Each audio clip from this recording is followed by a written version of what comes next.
high in Nepal's Himalayas, a kind of modern-day slavery. Thousands of farm workers known as haliyas and their children are passed from one generation of landlords to the next. It's part of a centuries-old tradition of bonded labor linked to Nepal's rigid caste system. I've been a bonded laborer my whole life, working for the landlord. I feel like I have spent my life in a jail, with no hope of freedom. For many, it's a case of clocking 15-hour days in exchange for room and board. 7 years ago, the government, led by former Maoist rebels, outlawed bonded labor and promised to compensate victims. For Hiralal Pariyar, a sixth-generation bonded laborer, it proved to be a false dawn.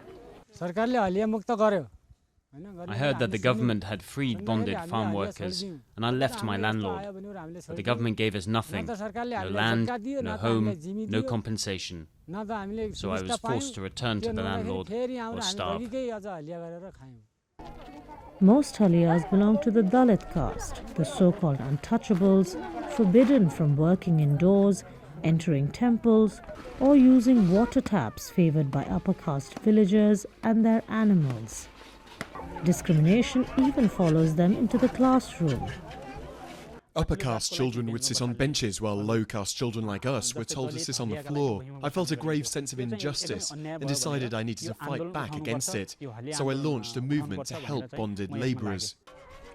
Despite activist efforts, only a handful of haliyas have received land due to them under the law, and no one has received financial compensation. In segregated villages like this one near the China border, few expect to escape a tradition that now threatens to leave their children in shackles.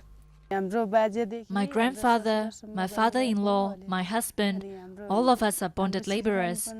When my children turn 10, they will also work as haliyas.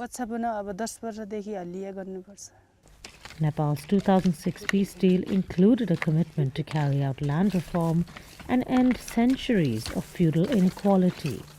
But nearly a decade on, little change seems to have come to those who need it most.